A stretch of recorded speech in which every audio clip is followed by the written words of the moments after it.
पिछली वीडियो में हमने पाठ 16 का शब्दार्थ और प्रश्नोत्तर पढ़ा था। इस वीडियो में हम आगे का अभ्यास देखेंगे। प्रश्न नंबर 8, पाठ के आधार पर सही जोड़ियां मिलाकर लिखिए। तो हमें यहाँ पर पाठ के आधार पर सही जोड़ी बनानी है। चलिए बनाते हैं। जंगल काटकर खेत बनाना, तो ये एक आजू ढैया पद्धति है। कमीज की तरह एक वस्त्र, सलूजा, जो कि पातालकोट में रहने वाले अनुसूचित जनजाति पहनते हैं। महुए की आटे में मिलाकर रोटी बनाना, सुवारी। नागपुर के भरवाहक मजदूर, भारिया। भाषा अध्ययन। प्रश्न नंबर 1, निम्नलिखित शब्दों के शुद्ध उच्चारण कीजिए और उन्हें वाक्यों में प्रयोग कीजिए। तो यहाँ पर जो शब्द लिखे हैं हमें उन्हें शुद्ध पढ़ना है और फिर उनका वाक्यों में प्रयोग करना है। तो चलिए पढ़ते हैं।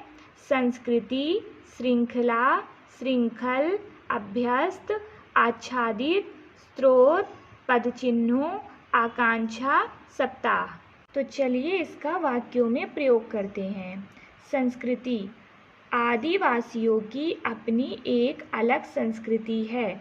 तो संस्कृति का अर्थ होता है रीति रिवाज, परंपरा। तो आदिवासियों की अपनी एक अलग परंपरा है, एक अलग रीति रिवाज है। श्रृंखला, सतपुड़ा पर्वत श्रृंखला विस्तृत क्षेत्र में फैली है।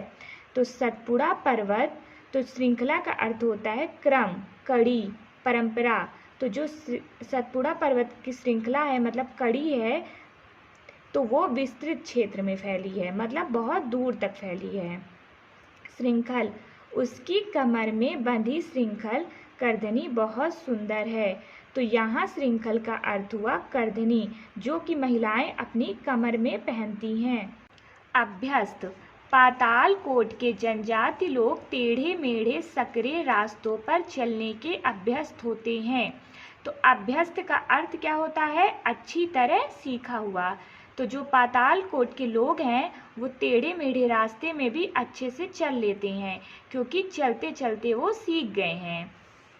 आच्छादित, पातालकोट वन से आच्छादित है। आच्छादित का अर्थ होता है ढका हुआ। तो जो पातालकोट है वो वन से पूरा ढका हुआ है।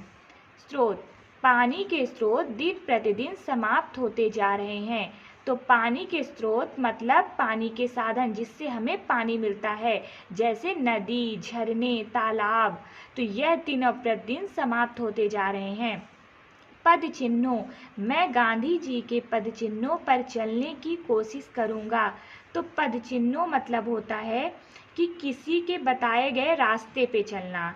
तो यहाँ पर वाक्य में हम प्रयोग करेंगे कि मैं गांधी जी के बताए हुए रास्तों पर चलने की कोशिश करूंगा।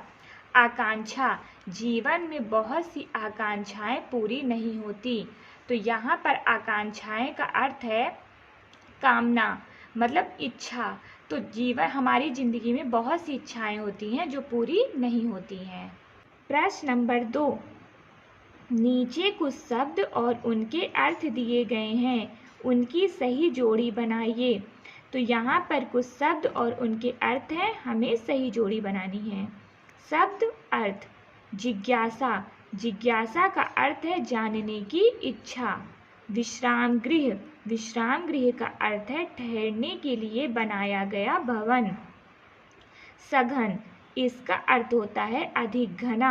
आदमखोर, आदमखोर का अर्थ है आदमी को खाने वाला। लोकमान्यता, लोकमान्यता का अर्थ है लोगों द्वारा मानी गई बात। निर्जन, निर्जन का अर्थ होता है जहाँ मनुष्य न हो। प्रश्न नंबर 3, निम्नलिखित शब्दों के विलोम शब्द चौखाने में से खोजकर लिखिए। तो यहाँ पर कुछ शब्द दिए गए हैं और उनके विलोम भी दिए गए हैं, तो हमें लिखना है, खोजना है। सूर्योदय, तो सूर्योदय मतलब क्या होता है? जब सूर्य उदय होता है, उगता है। तो इसका विलोम क्या होगा? जब सूर्य अस्त होता है। तो हम लिखेंगे सूर्यास्त, सूर्योदय का सूर्यास्त। उपस्थित मतलब होना, और उपस्थित का विलोम क्या होगा? अनुपस्थित मतलब नहीं होना।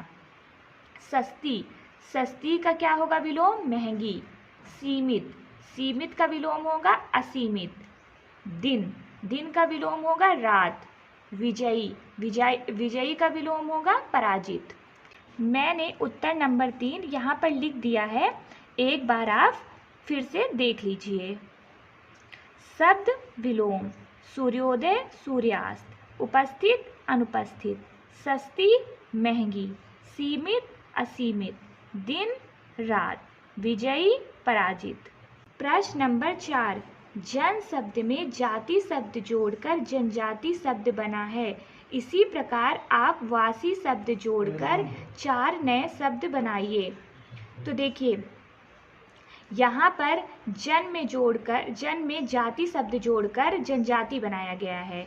उसी प्रकार हमें प्रत्यय में वासी शब्द जोड़कर 4 शब्द बनाने हैं। तो चलिए बनाते हैं।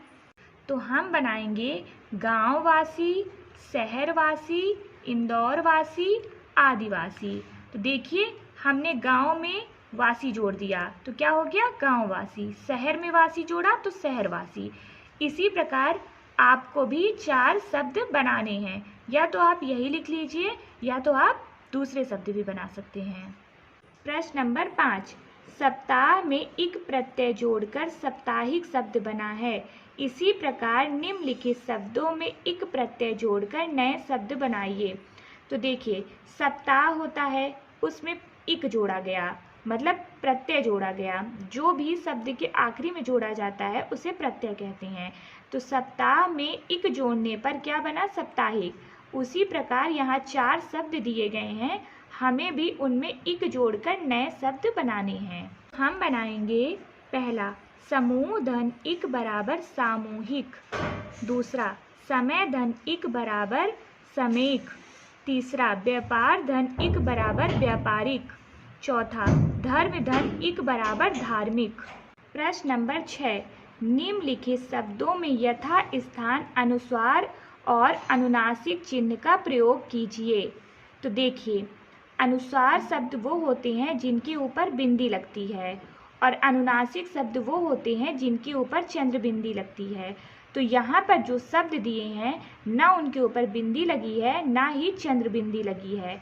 तो हमें ये बताना है कि यहाँ पर ऐसे कौन से शब्द हैं जिनके ऊपर बिंदी लगेगी जो कि अनुस्वार शब्द हैं, और किनके ऊपर चंद्र बिंदी लगेगी जो कि अनुनासिक शब्द हैं। तो चलिए देख लेते हैं।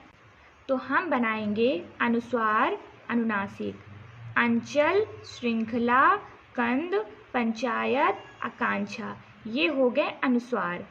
और अनुनासिक कौन से हुए, पहुँचा, ऊंचे, धूड़कर, पहाड़ियाँ, वहाँ। नंबर 7, निम्नलिखित शब्दों के हिंदी समानार्थी लिखिए। तो समानार्थी शब्द वो होते हैं जिनके समान अर्थ निकलते हैं। जैसे यहाँ पर हथियार लिखा है, तो हमें हथियार का दूसरा शब्द लिखना है कि हथियार को और भी क्या कहते हैं। मतलब समानार्थी ऐसा शब्द जिसका सेम अर्थ निकले। जो हथियार का निकल रहा है उसी तरह हमें उसका एक और शब्द लिखना है। तो हमें यहाँ पर किसका किसका लिखना है, हथियार, सफ़र, महसूस, रस्म रिवाज और दावत का। तो हथियार का हम लिखेंगे अस्त्र शस्त्र। देखिए, हथियार का भी अर्थ वही हुआ, अस्त्र शस्त्र का भी वही अर्थ हुआ, तो दोनों के समान अर्थ हुए ना, तो इसी को कहते हैं समानार्थी शब्द। सफ़र यात्रा, महसूस प्रतीत, रस्म रिवाज परंपरा, दावत, दावत को और क्या कहते हैं, न्योता। तो ये हो गए समानार्थी शब्द। तो पाठ 16 अब हमारा यहाँ से समाप्त होता है। कल की वीडियो में हम पाठ 17 पढ़ेंगे।